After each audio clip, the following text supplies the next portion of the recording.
Now, as we continue our studies on this whole subject of the act of preaching, let me briefly remind you where we've been. We've dealt with the act of preaching as it bears upon the preacher and his present relationship to God, the preacher and his present relationship to himself, and then the preacher and his present relationship to his hearers.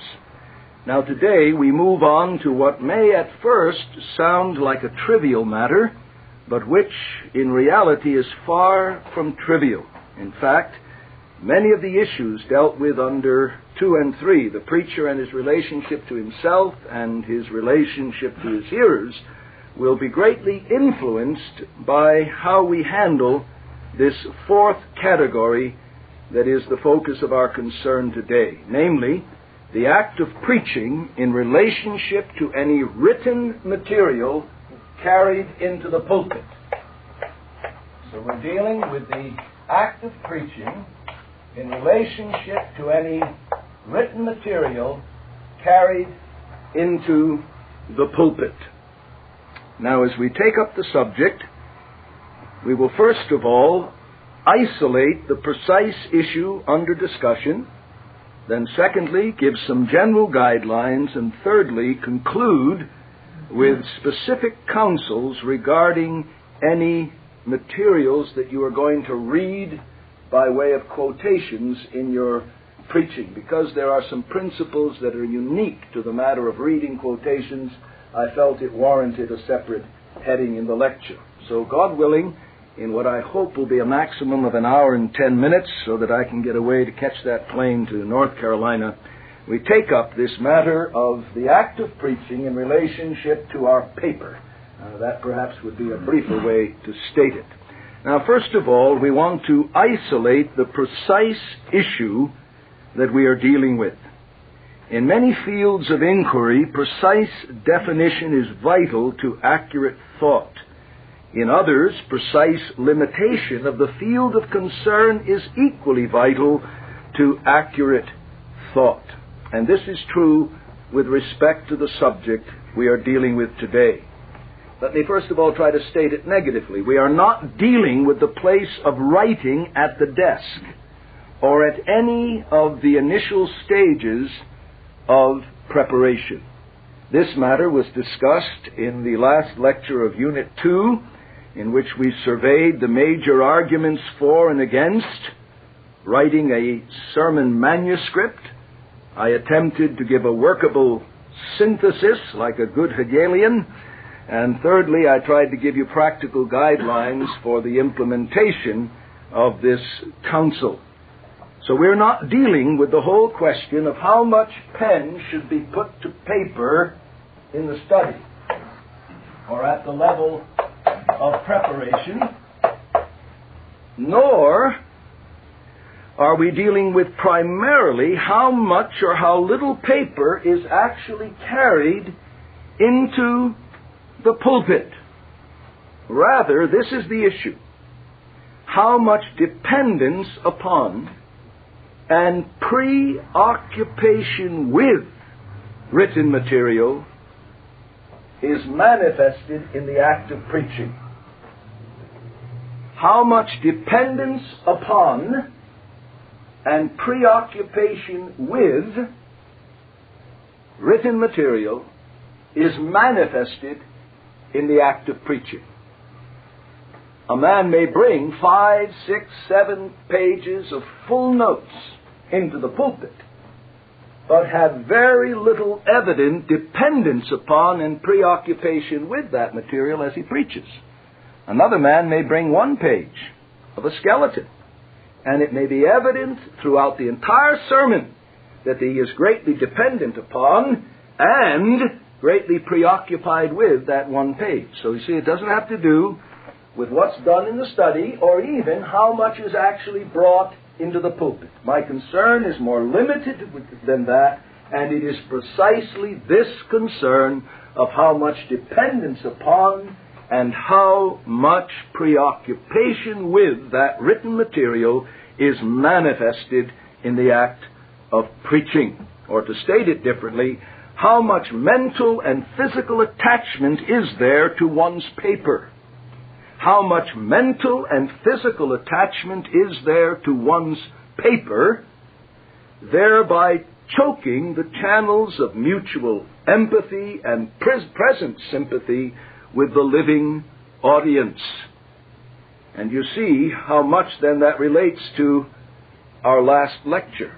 This whole matter of the preacher's present reaction and interaction with his people as he preaches.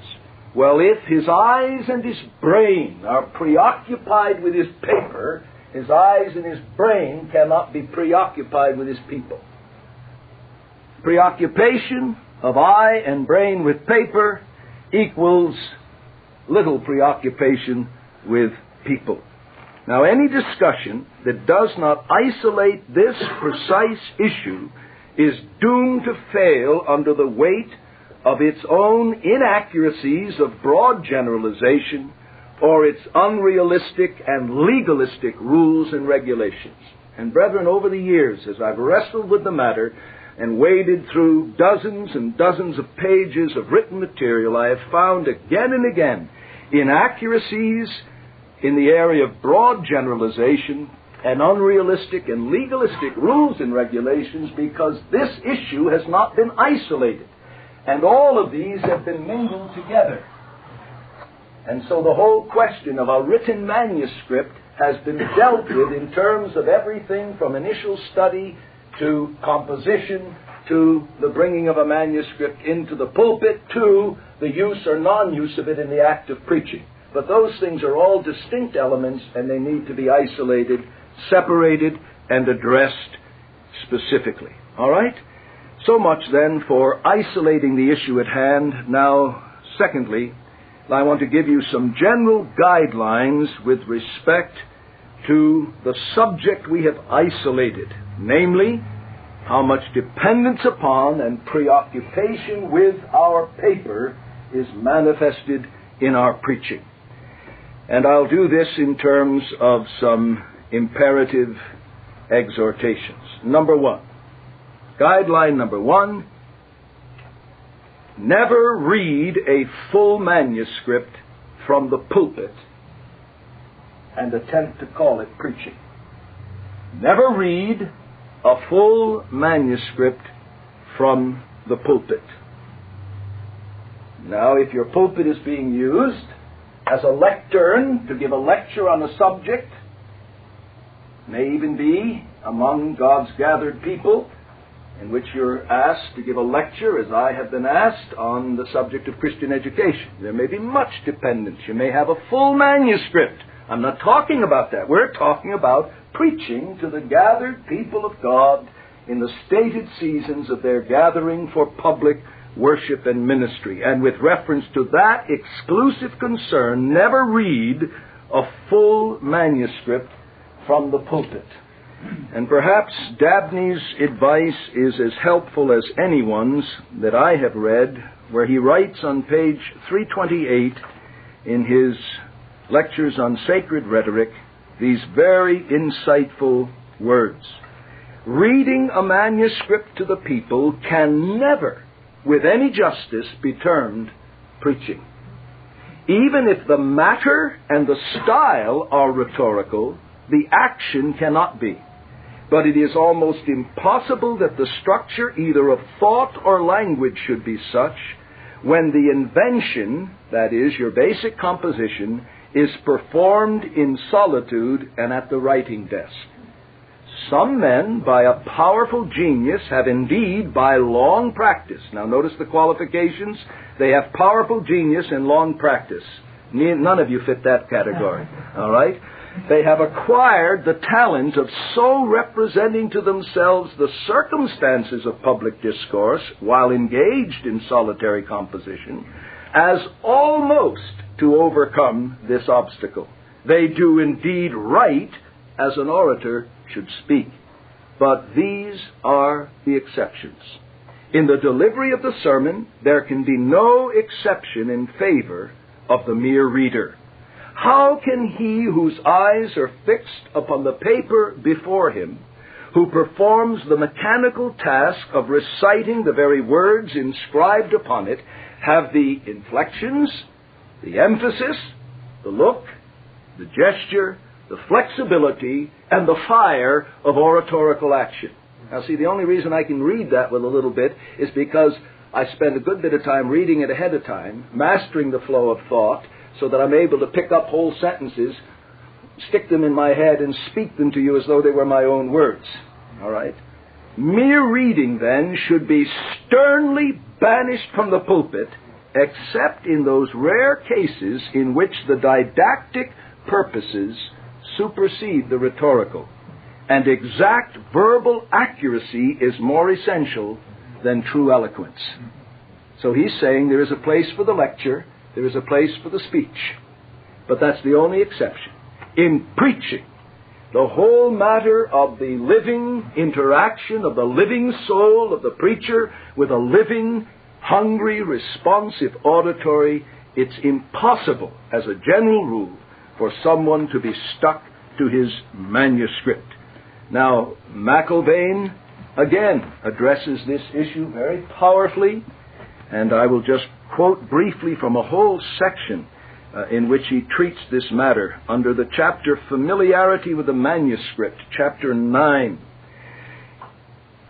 You remember what McIlvaine calls the sub-processes of thinking, what we're seeing, and having them register on the brain and the rest, these sub-processes of speaking. He says the sub-processes in reading and in speaking from manuscript are the reverse of expression. Reading and speaking from manuscript are so nearly allied, and the sub-processes in the two cases differ so little, and the light they throw upon each other so important, they require to be treated together. For in both, the sub-processes are those of taking in the sense of the manuscript or printed page through the eye, what I'm doing now as I read, and these processes are the reverse of those which belong to the giving out of the sense by the voice and the impressing of the thought and sentiment upon other minds. The mental operations of giving out and of taking in the sense are in the highest degree incompatible with each other. Certainly they cannot both go on together as the leading states of the same mind. One or the other must fall into the rank of a sub-process. Now, I thought of the illustration of a sponge. It cannot be absorbing as well as giving out water at one and the same time. You squeeze the dry sponge and put it in the pool of water, it absorbs. Now, full of water, you squeeze it out. But you can't be squeezing out and taking in water at the one and the same time. One or the other must dominate.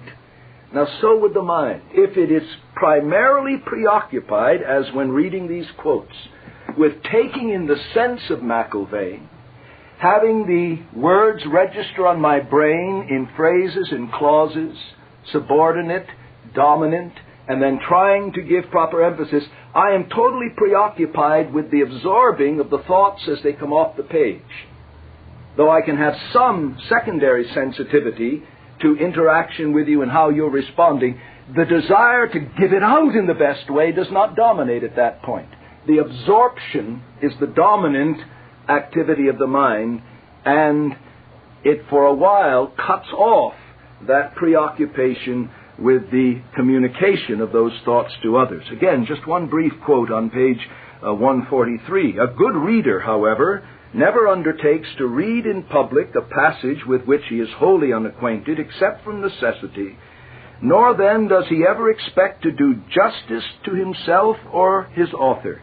He always tries to familiarize his mind beforehand with the sentiments and words in order to relieve himself as much as possible from the operations of taking in the sense, that he may be enabled to carry on these operations insofar as they are indispensable, mostly as sub-processes, while his faculties are chiefly employed in their proper work of expression.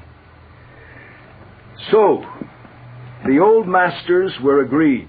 Never read a full manuscript from the pulpit, for the simple reason that reading a full manuscript makes you so preoccupied in the dominant processes of the mind with absorbing the words, the thoughts, the clauses, the phrases that are on the manuscript, that the mind and the spirit cannot be preoccupied with the communicating complex of your faculties and of those that are coming back to you from your people. Now again, Etter acknowledges that there are exceptions, and I think it only fair to give due weight to those exceptions. On page 443, Etter says, after listing a group of preachers of the 18th and 19th century who were those who spoke extemporaneously, may have had a skeleton but did not read a manuscript. From these historic facts, the conclusion is inevitable that the original and time-honored mode of speaking without manuscript is the best for all times and for all men, and calculated to produce the most efficient preaching. Chalmers and Edwards perhaps were exceptions, but these sons of thunder possessed such an ungovernable flood and luxuriance of feeling that they needed the curb of the manuscript in order to keep them within legitimate bounds. And yet Chalmers read his paper in tones of enthusiasm that, quote, made the rafters roar, end quote. During the reading of his sermons, and this is now quoting again from someone who actually heard Chalmers frequently, during the reading of his sermons, Dr. Chalmers was absolutely terrible. His heavy frame was convulsed. His face was flushed. The veins on his forehead and neck stood out like whipcords. Isn't that graphic? That's like the main veins in the arms of a weightlifter with 20-inch biceps, whipcords. Okay, so you can see Chalmers with the main veins in his forehead and his neck standing out. He hung over his audience, menacing them with his shaking fist, or he stood erect, manacled and staring. No one will object to this kind of sermon reading, so far as animation is concerned. Quote, his manuscript burned, but some of our modern manuscripts ought to be burned. End quote. All right, so we know there were those rare exceptions, but the old masters are agreed, and on sound, philosophical, and I would say even physiological philosophy, if we may use that term, never read a full manuscript from the pulpit. All right? Second general guideline or axiom is this. Aim at reducing the substance of the sermon. Aim at reducing the substance of the sermon to a one-page, well-mastered skeleton. Aim at reducing the sermon to a one-page, well-mastered skeleton. Now, you may want to carry that skeleton as a separate item and then have more fulsome notes, 2-3 pages. But by having that one-page skeleton always visually present, you never lose your own track. And you don't need to be flipping back through pages in doing the recapitulation that I advise and that I practice and that I hope exemplify, and I hope I've convinced you of the benefit of it. When your people have nothing visual in front of them, it's difficult for them to hang the whole sermon together as it unfolds, and by recapitulation of your major heads and sometimes your major subpoints, you help them to structure it together. Well, some find it very helpful to have that at least there as a separate sheet. Better yet, carry nothing more than a one-page skeleton, well mastered, into the pulpit. Whatever length of composition may precede in the study, or however much paper may be carried into the pulpit, if you're going to have any dominant preoccupation with paper, let it be with the skeleton and not with the details. And only referring to this when you may draw a mental lapse in the opening up of point B under head number 1. But let your preoccupation be here and not here. And that's why I give that counsel. This one-page, well-mastered skeleton should help you to see in simple, logical order the bulk of your discourse, to know where you've been when you've covered head 2, where you are going as you anticipate head number 3 or 4 or 5, whatever it may be. And again, I quote from McIlvaine, whose counsel here is both wise and helpful on page 147. He says, the reason is that the leading mental operations are the reverse of those which belong to expression, something we read before. We have seen that the mental operations of taking in the sense through the eye are the reverse of those which belong to giving it out and impressing it on other minds. Consequently, when the previous study of the manuscript is neglected, and these reverse operations become predominant in the consciousness of the speaker, that is, when he is wholly or chiefly occupied with the labor of transferring the sense of the words from the manuscript to his own mind, the speaking becomes chiefly expressive of this leading mental state, and hence it is not only loses all proper adaptation to the communication of thought and feeling to other minds, but it actually consists, for the most part, of signs which are the reverse of expression. Put in more simple language, the man that is obviously screwing up his brow, seeking to figure out the words and the structure of what's on his notes, is a man that you pity when you listen to him. You feel for him. You wonder, is he going to be able to really get that next line? Instead of saying, am I going to be able to get that next point, you're wondering if he's going to know what the next point is. And you sit there feeling for him and with him and pulling for him. You don't want him to be publicly embarrassed. Well, that's a noble feeling. But that's far from what you ought to feel beneath the preaching of the Word of God. So these old masters understood that, and no doubt they had seen examples of it. And I would urge you early in your ministry to aim at reducing the sermon to a one-page skeleton to be carried into the pulpit. I've been amazed in looking at the notes of some of my preacher brethren to see men who write 10, 12 pages on sheets of paper this size, and nowhere do they have the whole structure of their sermon ever before their own eyes visually. Well, you say, well, they may be men of unusual retentive capacity who've just memorized their outline. Well, when I've heard them preach, it's evident if they had that capacity, they weren't exercising it. And one of the hallmarks of their sermons is lack of clarity. You don't know where they've been, where they're going, how long they've been getting there, and if and when they're ever going to arrive at their destination. So I urge you, brethren, to try at least to see if you cannot adapt to this discipline of reducing the sermon to a one-page, well-mastered skeleton to be carried into the pulpit. Now, counsel number 3.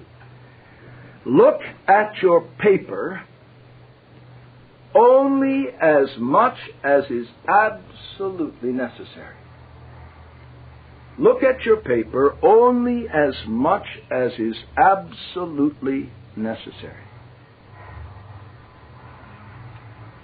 It's better to lose a bit in precise statement if the only alternative is impeding directness and cutting off the flow of empathy between you and your people.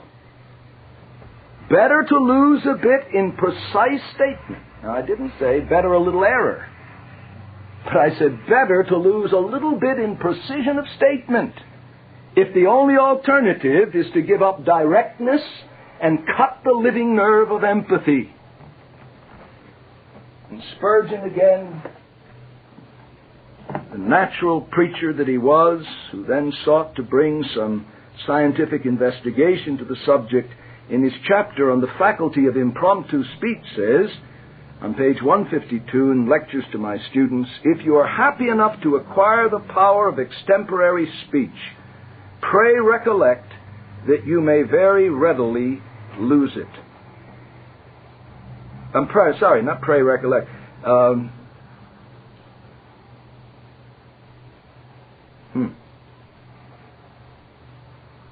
If you are happy enough to acquire the power of extemporary speech. See what's happening now? I'm involved in the I thought I had understood the quote and read it over this morning, but I think there's something wrong here, a misprint. If you are happy enough to acquire the power of extemporary speech, pray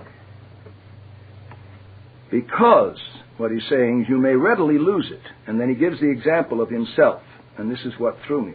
I have been struck with this in my own experience, and I refer to that because it is the best evidence I can give to you. If for 2 successive Sundays I make my notes a little longer and fuller than usual, I find on the third occasion that I require them longer still.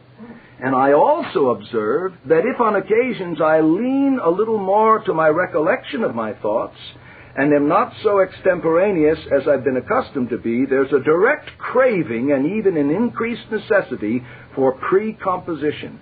If a man begins to walk with a stick merely for a whim, he will soon come to require a walking stick.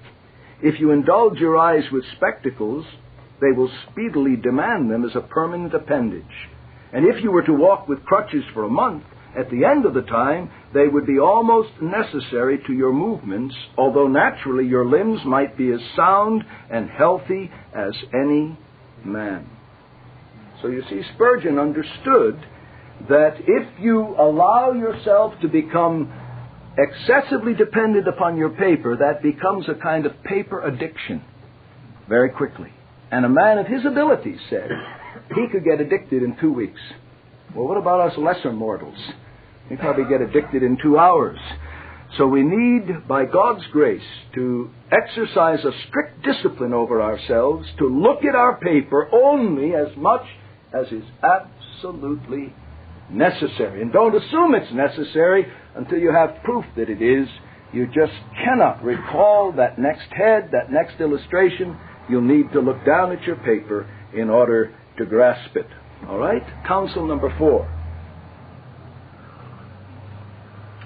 Look at your paper at those times which are least likely to break your living contact with the congregation. Look at your paper at those times which are least likely to break your living contact with the congregation. For example, when you've come to perhaps the end of a portion of the sermon where you've been unusually intense and you're going to come down into a more ordinary volume and intensity of speech, and there's a natural pause to let the congregation come down with you, that pause often can even be enhanced by glancing at your notes. Your people sense you've shot your wad on that point and you've brought them to a conclusion or a climax of thought. And now when they see you looking to your notes, they know that you're now about to make a transition into a pattern of thought that's less impassioned, and even the glancing at the notes can help them make that transition with you. And that doesn't cut into that living bond. But you see, if halfway through a part in the sermon where your own spirit is enlivened with the truth, and there is impassioned speech and utterance, but you're so fastidious that you might not say the next sentence just right, to cut right off in the middle of that and into your notes is to just kill the optimum impress of that moment. So when there is a natural pause in what I would call rhetorical transitions of mood, of intensity. Second area, when you've asked them to turn to a specific portion of the Word of God, and already by their eyes being turned to their Bibles, few people can by feel know Isaiah 47 from Ezekiel 33. So their eyes automatically, when you say, will you turn with me to Isaiah 47, while they're turning, you can be glancing at your notes, getting in hand exactly what you want to say afresh on that passage. So by the time they look up and you've turned to it, now you're not engaged with your paper anymore. You're engaging their eyes. So cultivate that art of looking at your paper at those times which are least likely to break your living contact with the congregation. All right, 5th axiom or counsel. And this sounds almost ludicrously practical, but I'm surprised again. Many men in the pulpit have great grace, great gifts, but little common sense. Place your paper in a position as directly in line with your congregation as possible. Place your paper in a position as in direct line with the congregation as possible.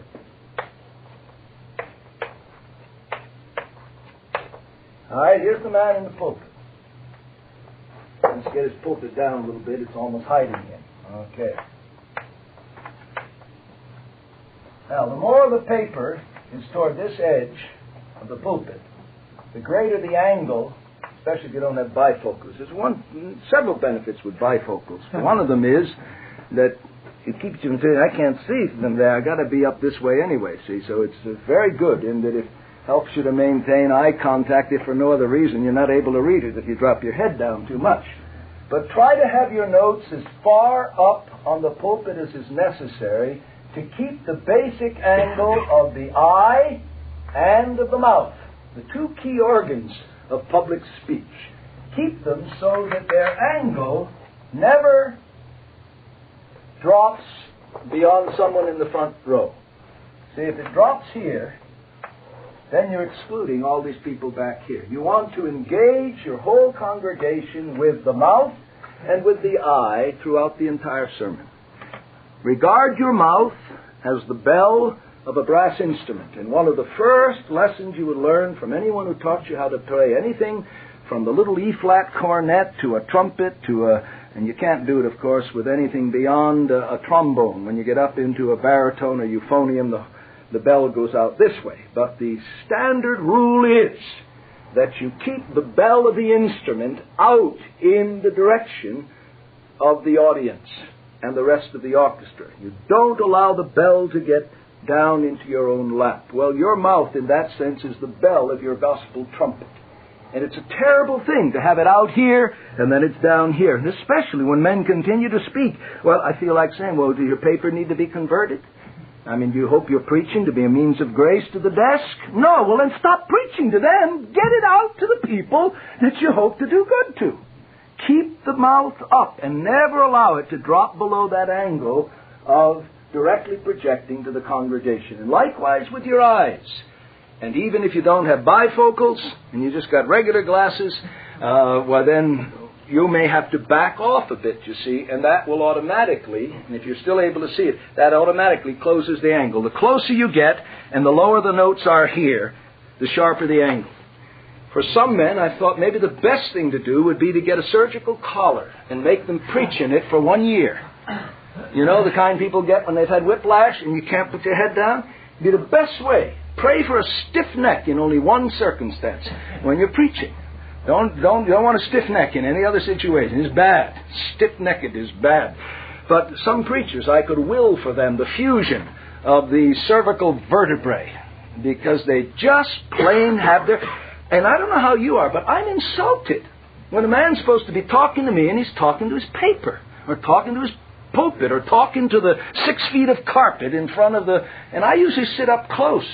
I want to get close to the action, close to the spit and the fire when somebody's preaching. But sometimes even sitting closely, somebody just gets done. It galls me, it irritates me.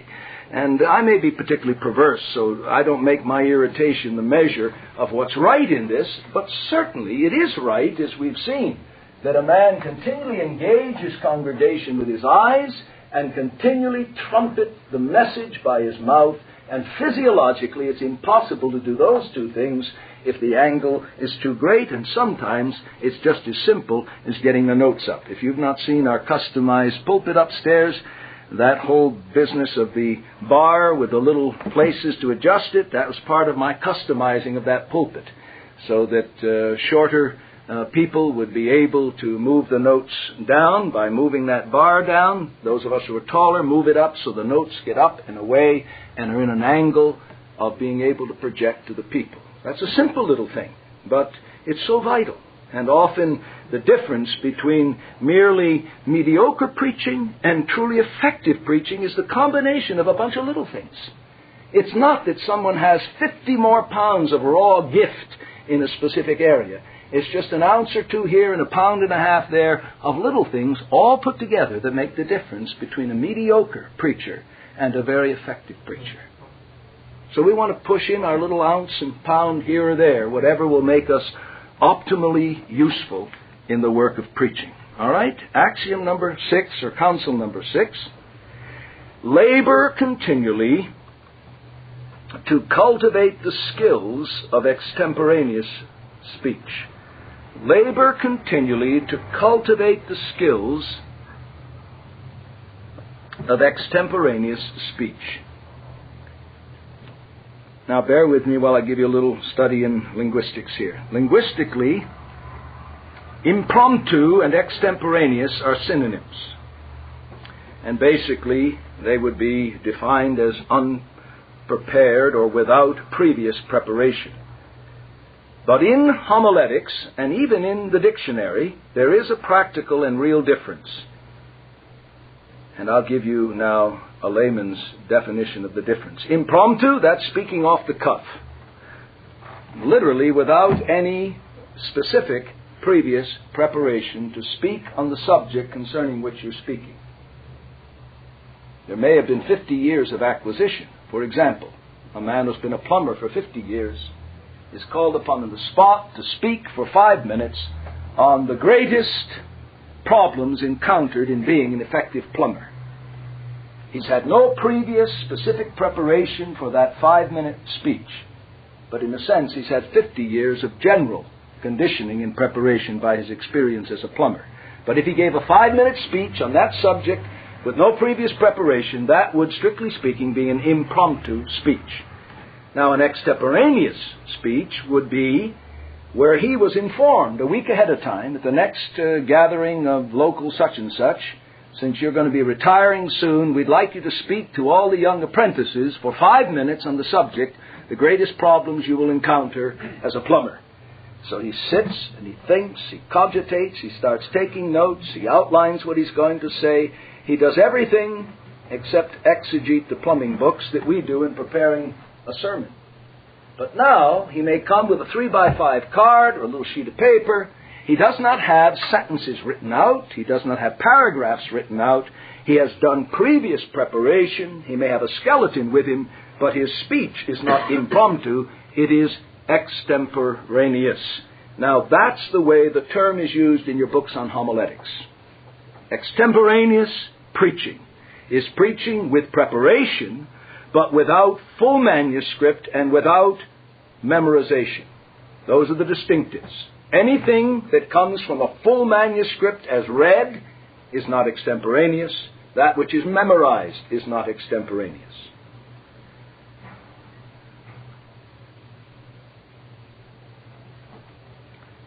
Now, my counsel to you is labor continually to cultivate the skills of extemporaneous speech. That is, where your mind has been furnished by careful study, and your heart has been furnished by prayer and meditation, then you should leave to the moment of preaching the actual construction of sentences, the actual construction of paragraphs. And as I've given counsel in another setting, you may do well to think through ahead of time even the exact wording of your introduction and your transitions. But if you find in the midst of preaching that those things are coming on their own, then chuck what you've written and go with the living thought, born of the living situation of preaching to a living congregation in the presence of the living God. Now, Spurgeon has some very, very helpful advice in that chapter on the faculty, I think it's called, of impromptu speech. Yes, the faculty of impromptu speech. And to give you a little sampling of Spurgeon's counsel in this very area, he says, every man, page 149, who wishes to acquire this art, that is, of extemporaneous speech, must practice it. It was by slow degrees, as Burke says, that Charles Fox became the most brilliant and powerful debater that ever lived. He attributed his success to the resolution which he formed when a very young man of speaking well or ill at least once every night. During 5 whole sessions, he used to say, I spoke every night but one, and I regret only that I did not speak on that night too. End quote. At first, he may do so with no other auditory than the chairs and books of his study, imitating the example of a gentleman who, upon applying for admission to this college, assured me that he had for 2 years practiced himself in extempore preaching in his own room. Students living together might be of great mutual assistance by alternately acting the part of audience and speaker with a little friendly criticism at the close of each attempt. Conversation, too, may be of essential service if it be a matter of principle to make it solid and edifying. Thought is to be linked with speech.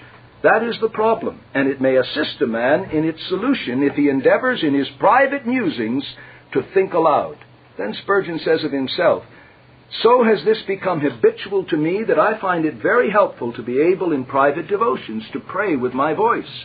Reading aloud is more beneficial to me than the silent process, and when I'm mentally working out a sermon, it's a relief for me to speak to myself as the thoughts flow forth." And I can attest in the area of the first two, of praying in secret, though I don't pray out loud with a full voice as though I were leading the congregation, to frame my prayers audibly, I find is a tremendous help not only to my prayer life, but to the ongoing cultivation of the ability to speak extemporaneously, and the reading of the Scriptures as well. Rarely do I have my devotional reading in silence.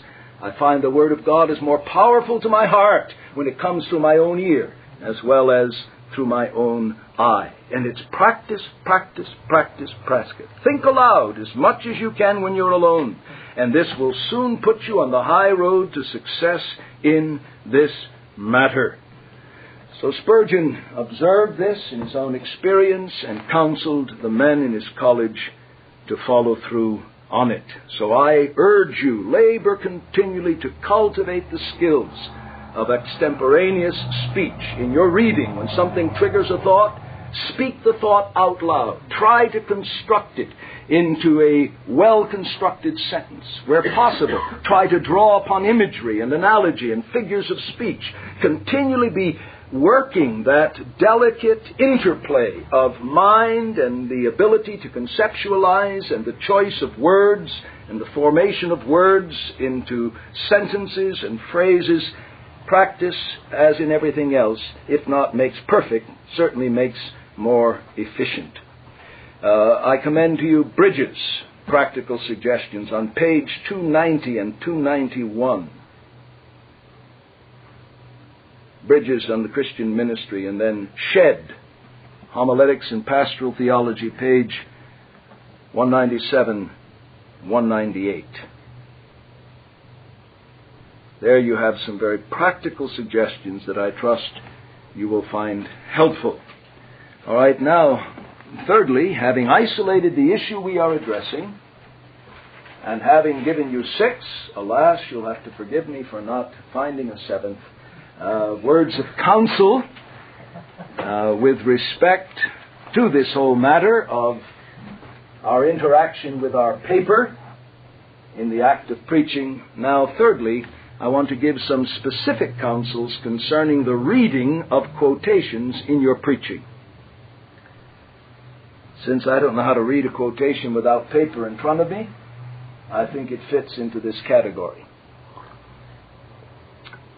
And my counsels here are 6, but much briefer. Number 1, be sparse in your use of quotations.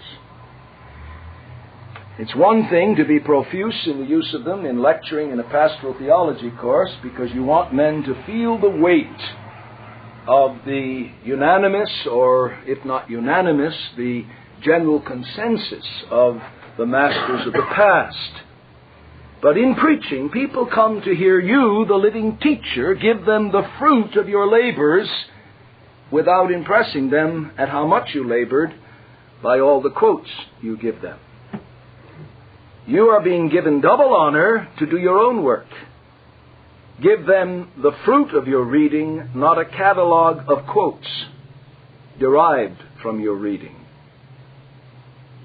So be sparse in your use of quotations. Secondly, seek to have quoted material copied before bringing it into the pulpit. In the age of the copy machine, graciously insist very early in your ministry that the church furnish you with a desktop copier. I'm putting in my appeal right now. The little Mickey Mouse outfit I've had for 4 years is just about had it. One of those little $100 jobs that you got to spend 5 minutes warming it up and then try 4 or 5 times to get the thing at the right density. If you got a page that's got a little yellowing on it, so I finally now give up, and usually I do my copying between Sunday school and the Sunday morning service, bring the books in my satchel and do the copying on the church copier. But it's much less obtrusive. I mean, someone sees you going up into the pulpit. It's one thing to come into a lecture like this, but they see you go into the pulpit and lay all those books there. They wonder, well, is he trying to impress us that he's learned? Or are we going to be here till 4 o'clock this afternoon? You don't exactly predispose them favorably by carrying a stack of books. So my second practical counsel is seek to have your quoted material copied before bringing it into the pulpit. Thirdly, master the content of your quotes by frequent oral reading before using them in the pulpit. Master the contents of your quotes by frequent, not reading only, but by frequent oral reading. You see, had I read that quote out loud in preparing my lecture, I would have caught what hit me the minute I tried to read it with emphasis. My eye apparently because of the sense, my eye made the switch. But when I was reading it, there was no way I could emphasize that quote to make it come out right. Now, had I followed my own counsel with regard to that specific quote, I wouldn't have stood before you and made a donkey of myself, you see. So that's why I emphasize, and in preparation for the pulpit, there's no substitute for this matter of mastering the content of your quote by frequent oral reading before using it in the pulpit. You may even want to take your pencil and mark pauses, underline words to be emphasized, so that as much as possible, the manner in which you read the quote is not radically different from the manner in which you are preaching your own thoughts.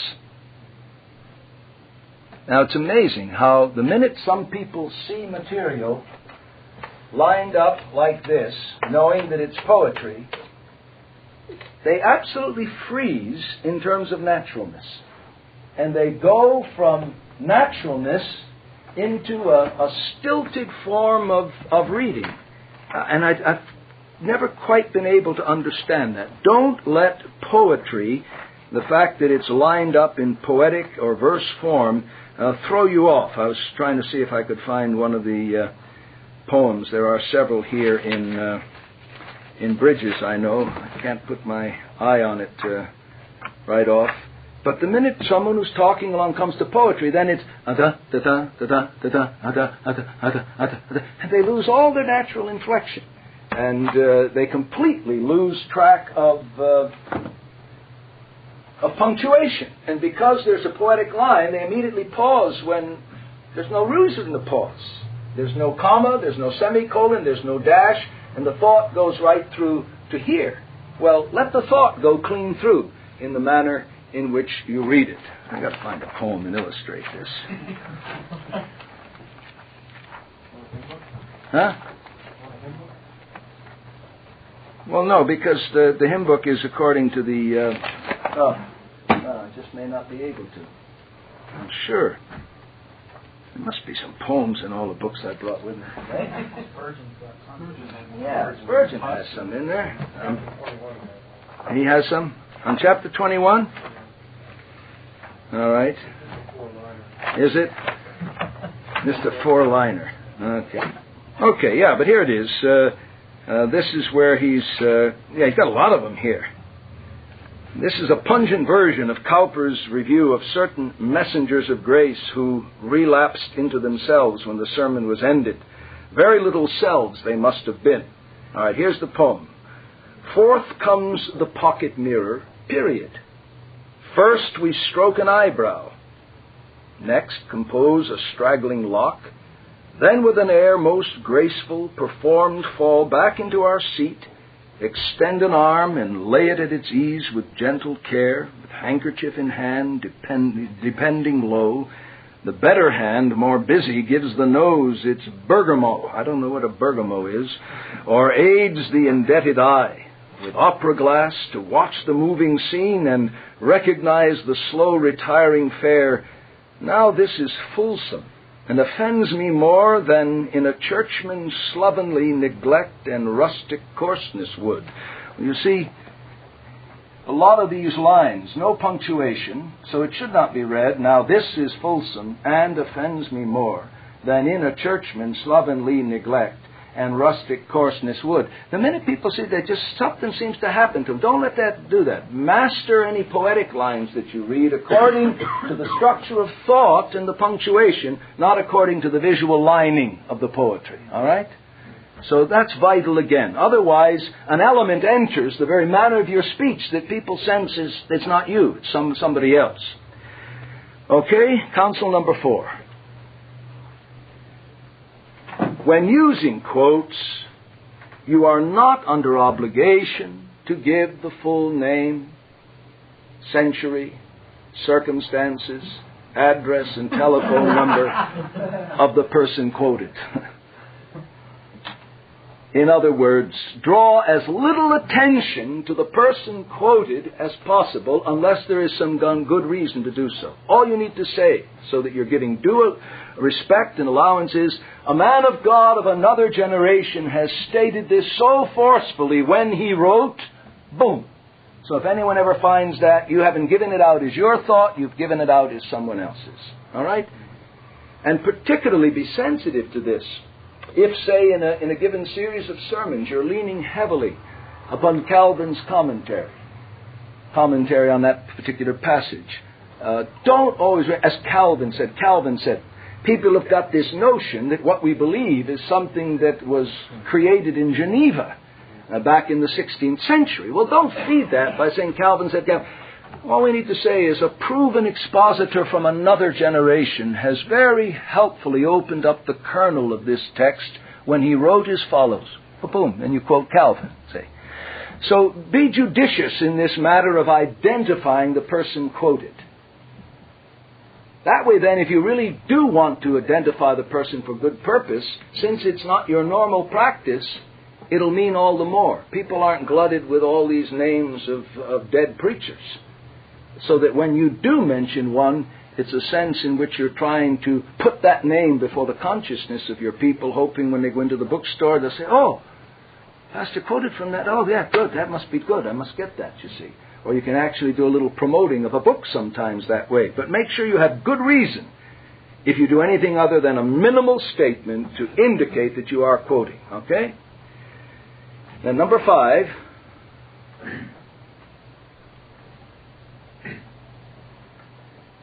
master the art of summarizing quotations.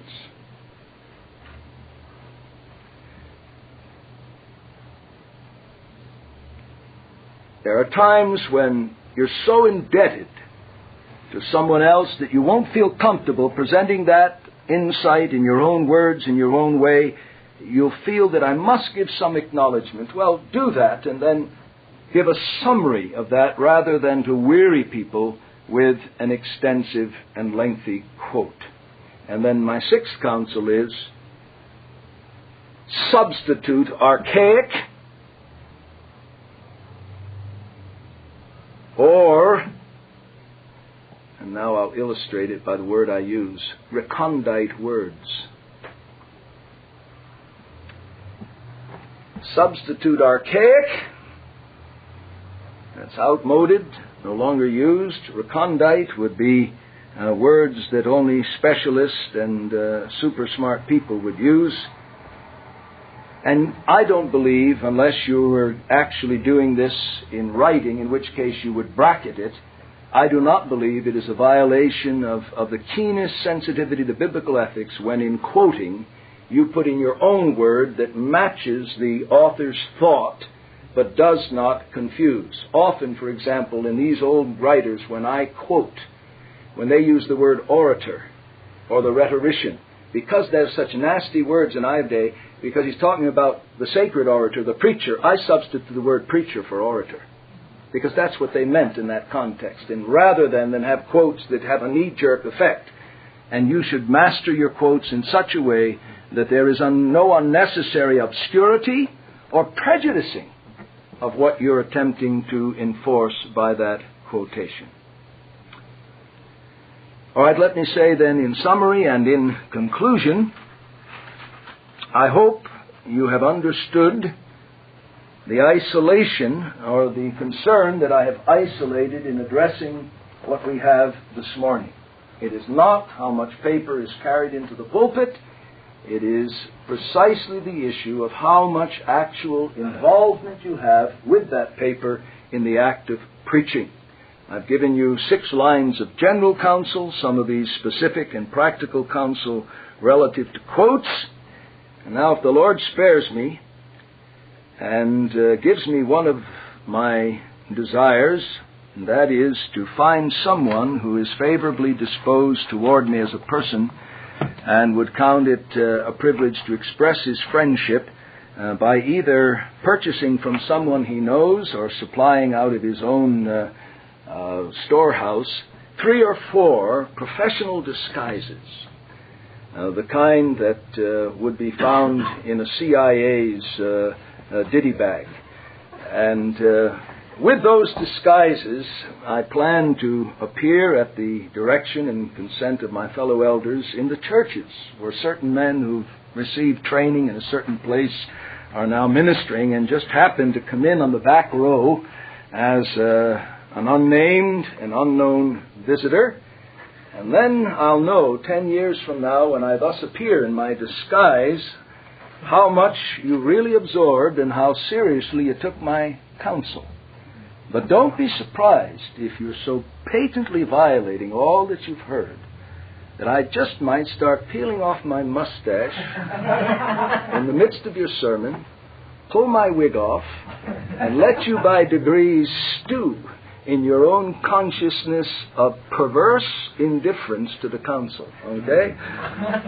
Now, those are the kinds of things I think about before I go to sleep some nights. And concerning which I hope you have a nightmare or two.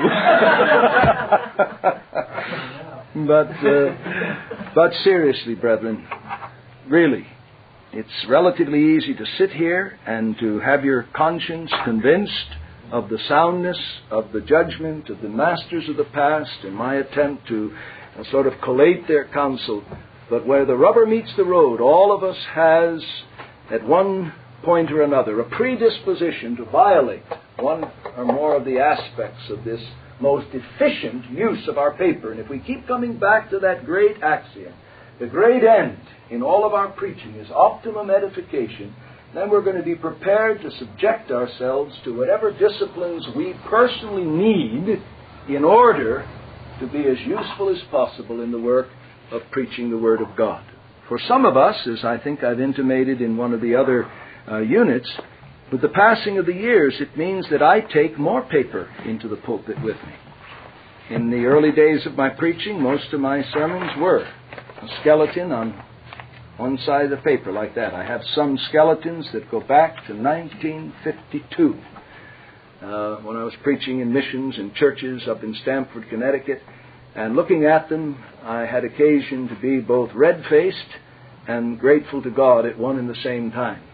Red-faced at some of the immaturity, and yet grateful to God that there was order, structure, and an attempt to handle the text with integrity. And I'm glad that I started with this counsel, because it helped me to get locked into this business of the eyeball and the mouth and being open to the empathetic interaction with the people. But the years with the store of knowledge and experience have a tendency to make a man excessively loquacious. And he can be tempted to be less precise, to be less efficient in moving from one thing to another. I need the discipline. I've gone from ordinarily 3 pages 15 years ago to 4 pages that lasted for about 10 years to where now it's generally 5 pages of full handwritten notes that I carry into the pulpit. Now, I've often had people ask me, do you ever look at your notes? Well, that's a compliment. And I've asked them, said, I'm not conscious of you looking at your notes. Well, it shows, I hope, I've learned at least something of that second or third counsel to you. Learn to look at your notes at the point at which you will least break the living bond with your people. So every one of us has to find his own level, and it's not static. We may find the older we get, you may be such that, as Spurgeon said, you would be getting chronically dependent upon that. You may want to cut back and wean. Some of you may have gotten into bad habits early in your preaching, when because you just blethered on and seemed to be excited, people told you were Whitefield back from the dead. Well, now you've lived long enough to know that you're not Whitefield back from the dead. You just got the gift of gab, that's all. And you've come to see that that can be a curse. Well, you may want to start with carrying 5 pages of notes. Not that you're going to have your head buried in it, but at least it's a constant reminder. You better stick within the bounds of what you've thought out and prayerfully considered, and not let yourself go off on all kinds of tangents. So there's an area where only you and God can go. And nobody can go for you. Nobody